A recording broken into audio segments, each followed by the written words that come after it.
One enzyme and a biomarker, you can go to Quest or LabCorp and get this measured. It's called myeloperoxidase, MPO. Myeloperoxidase is really interesting because it increases cardiovascular risk in several ways. One way is increasing the oxidation of LDL from within the vessels. Interestingly, it's produced by fat, actually around blood vessels, called perivascular adipose tissue.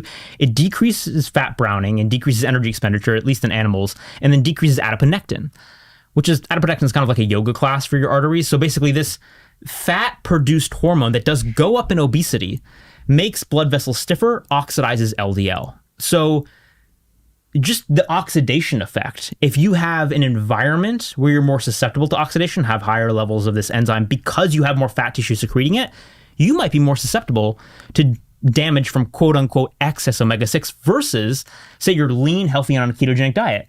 Linoleic acid is incredibly ketogenic.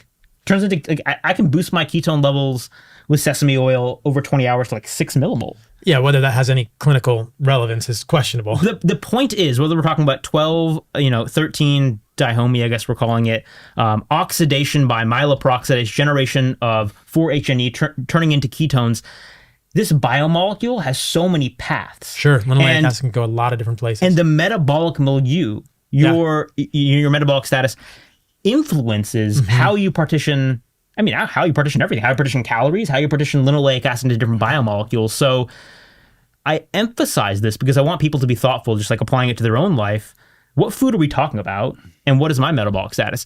If you have pre-existing obesity and you're eating a mixed macronutrient diet, maybe you shouldn't be cooking. I would think you shouldn't be cooking with corn oil. I'm going to agree with you on that. You're lean, healthy keto.